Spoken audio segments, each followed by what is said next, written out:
now we are on our way to BAM Promotions office. Yes, we're going to check out Keita, who is another young person living with albinism, but he's a rap star, you know, so I think that is so cool. You know, so we're still talking about this whole albinism issue in the country, and we've already chatted to a couple of them. So I want to find out from a young perspective of a guy who's living with albinism but doing great things for the industry, you know. So now I'm all about KOL music, so I'm really happy that we're going to meet him. Apparently he's very talented. I haven't heard his stuff, but I'm sure he's good, so we'll check him out very soon and find out what he has to say about living with albinism. Yes, let's check it out. And as I mentioned, it's another day and we're still talking about this hot issue that a lot of people have issues with. Yes, you know, people have issues. As long as you're different, they have an issue with you. So we're still talking about albinism and talking about how it affects the society at large. And as I mentioned, we are here at Metcash building and we are chatting to Keita. Yes, you know, Keita. Okay, nice one, man. Welcome to the show. Hey, man, what's up? Cool. Nice. So tell us, man, how was it for you growing up, you know, with a condition like albinism? Because we know that a lot of people out there are still not familiar, some discriminate, you know. How was it for you?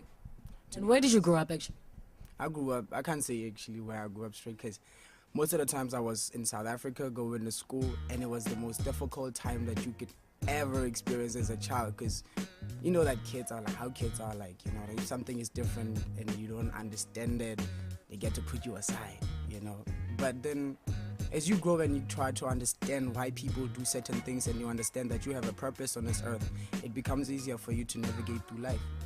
Nice one, nicely put. I love it. And the values that your parents instilled in you, what are the one that just stands out for you?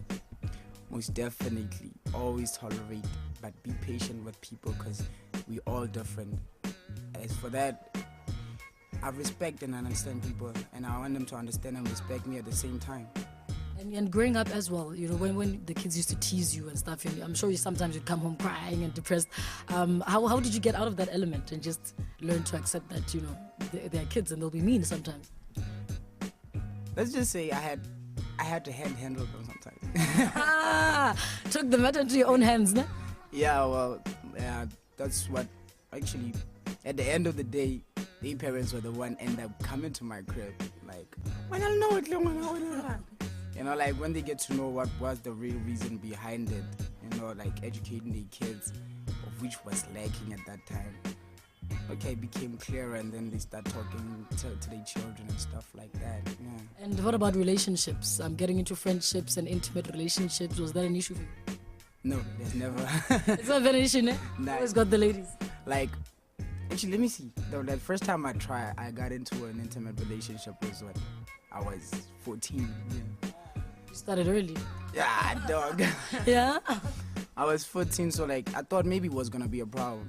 But apparently the person I first approached, well, she never said no on that first take. So then from then I started kicking it. And as far as making friends, I have this effect on people that I don't even know how to use it, but I do know that I have it. Like, if I meet up with people and then we start conversing for a certain period, and then that person will be the one calling me again. We have to be talking again, you know, like, so that's how I got to make friends and stuff like that. Yeah, obviously, I mean, you know, I guess it's the personality that you have. You know, people want to be around you despite, you know, if you're different or whatever, yeah. And what do you want to say to people out there? You talked about people not being educated. What would you like to say to people who still, you know, don't want to sit next to you in the cab, or, you know, just funny things like that? You know, like, there's one thing that I do like most. Have you ever seen the documentary of Tanzania about that? If people can see certain things like that and see how albinism affects other people and how they perceive it, they would understand that it's almost the same thing as apartheid. But the only difference is this time we are taken for witchcraft, and we are not taken for our own person, the way we are, you know. But then at the end of it, we get to find out that we are only human like everybody else.